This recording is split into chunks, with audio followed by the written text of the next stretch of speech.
Hello, Staci Wallace here with Warrior DNA, where we're raising you up to be a leader worth following. On today's episode, I'm going to expose that Christmas hype once and for all.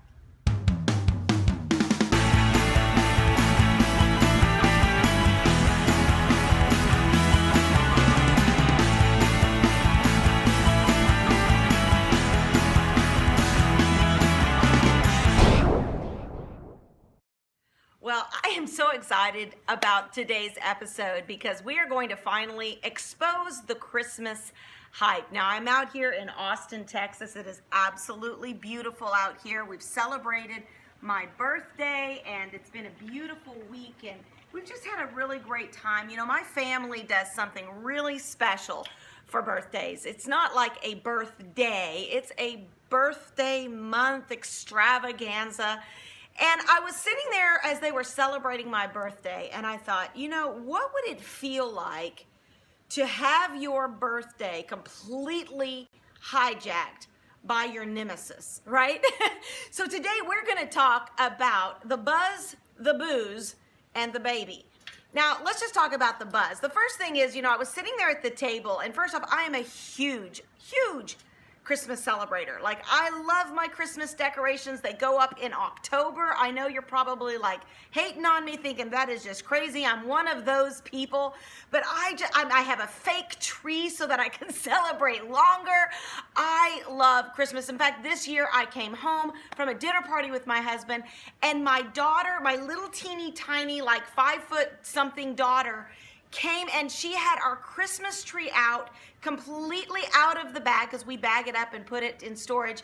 She had it all out by herself. I don't know how she did it, but she was so excited to celebrate. Well, I'm going to tell you a few stories that have completely transformed the way we do Christmas.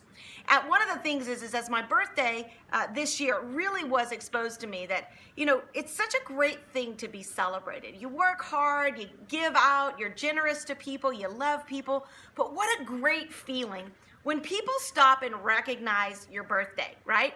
Well, I was sitting at our table where we do our devotions, and I was thinking to myself, what would it feel like if you're like, let's say you're Taylor Swift, right? And Taylor Swift's, it's her birthday party, and she's planning it, and she's got this big, huge party planned, and she doesn't really know how it's going to land out because everybody's saying, let us just do it for you. Let us just celebrate it for you. So she goes out and she gets her mani-pedi all day long, and she's getting ready, and she comes back to this party, right? And she comes to the party and she walks in completely expecting to be celebrated. And here Taylor Swift walks in the front door and she thinks things are a little odd because there's nothing that's saying welcome or happy birthday Taylor, but all these Post-it signs are in the yard of Kim Kardashian. Now, if you don't know this story, Kim Kardashian and Taylor Swift are a little bit at odds, lawsuit type of odds, right? Well, she drives up and all of a sudden she's seeing all these Kim Kardashian signs. And so she goes into the front door, she opens the front door, there's no happy birthday, it's just people celebrating, and then Kim Kardashian is sitting on a chair, like totally hyped out. She's got the feather boa, she's sitting there. People are asking to have their picture with Kim Kardashian, and Taylor Swift walks in and goes, exactly what's going on here, right? Like, this is my birthday, and this whole party, it's Kim Kardashian's favorite playlist. It's Kim Kardashian in a chair taking pictures. Everything is about Kim Kardashian. Can you imagine the frustration? Can you imagine the angst that would cause Taylor Swift? Well, imagine if you were God, like walking in and seeing these kind of parties, not just parties at homes or even parties of people who don't even believe in God, but walking into churches, right? The hype, the celebration, it's all about giving, it's all about presents, it's all about reindeer and Grinch, and it's about everything but Jesus. And you walk into this party and Kim Kardashian's picture is everywhere. And sure, it's about Taylor, and at the back end, I'm sure they're going to play a few Taylor songs, or maybe they'll even say happy birthday. They'll bring out the cake and sing happy birthday to Taylor. But it's not really focused on Taylor. It's how can we get more people in to celebrate Kim Kardashian, and then on the backside, we'll celebrate Taylor. Well, I was thinking about this as I was sitting there with my birthday. You know, all week this week, the buzz has been, it's my birthday. Every day my mom sends me a note. Happy birthday, baby. I just want to tell you all the reasons why I celebrate you.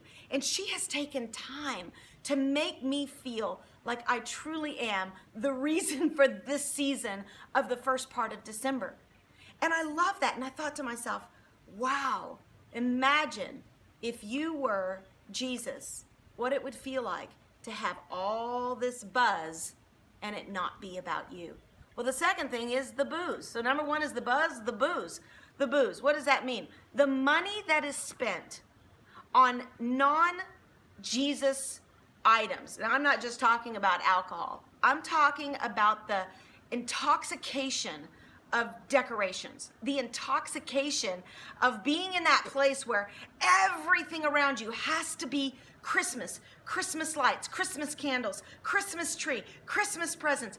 Do you realize that this is the season where there is the most depression, the most anxiety, the most frustration, and even the most anger? Think about that. Why is that? Because in the midst of what should be a spiritual celebration about one's birth, let me just say this, for all of you who think this is happy holidays, this is not happy holidays season. This wouldn't be happening if it wasn't for Jesus. Jesus is the reason for the season. So all of the hype and all of the intoxication about this massive party, wearing the right clothes, having the right presents, and yet it has nothing to do with that. Taylor Swift walks in and it's all about Kim Kardashian. Can you imagine what that would feel like? Well, number three, what is the solution? Number three is the baby. So here's a story. So we came home one day and my little kids, my children, who are now 16 and 17, they were little bitty. And we walked in and my little girl went up to our manger scene. We had a beautiful nativity scene with Jesus and the wise men and Mary and Joseph. Well, Jesus was not in the manger. And it just freaked her out. She went crying. She said, Mommy, Jesus is missing. Mommy, where'd Jesus go? Mommy, Jesus is missing. And I'm like, okay, baby, we'll find him, because he just, he was just a little baby and he sat down in the manger. And she says, Mommy, where'd Jesus go? Where'd Jesus go? And oh my word, it hit me. Where did Jesus go? Like, who took Jesus out of the manger, right? And so little Alexia went on this massive hunt to find Jesus. And she did. Some kids had come over and they were moving Jesus around as if he was Elf on the Shelf. And she put Jesus back in there. She was so happy. Mommy, I found Jesus. I found Jesus, Mommy. And my question to you is this. I worked for a company once that wouldn't even let us say Merry Christmas. It had switched to Happy Holidays. You might as well say Happy Birthday, Kim Kardashian, right? What are you doing this holiday to make it about Jesus? Think about the time you're spending. Are you giving equivalent time to his birthday as you are to shopping?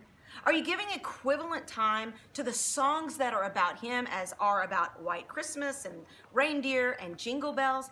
I get it. It's a feel-good season. But it's more than that.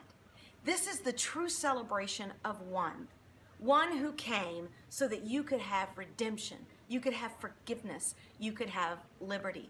I want to challenge you. Think about the money that you're spending, the booze and intoxication, whether it's on trees or lights. Think about the electricity bill on all of our lights. Are you giving the equivalent amount to caring for the poor, reaching out to those in need, doing something for the homeless this Christmas? I encourage you, don't just celebrate this holiday. Be Jesus, be light, be hope. He came to be an example so that we could raise up leaders worth following who spread his light to the marketplace. I hope this has completely offended you. I hope that you are thinking, I cannot believe she is so hyper-religious. Well, I am, especially on this season. And I pray that you celebrate Jesus in an extravagant way. And remember, now is the time, this is the place, and you're going to have to be the one this Christmas to walk into all those parties and start a revolution. God bless everyone, and Merry Christmas. To subscribe to this channel, We're going to get the word out. We're going to make a difference in the lives of many. When you subscribe, it helps us make a bigger reach. Share our channel with other people. If you have any questions, just leave the questions below in the comment box. I look forward to reaching out to you. Again, check out Mission Possible at staciwallace.com. Remember, now is the time, this is the place, and you are the one to help us make life better for many.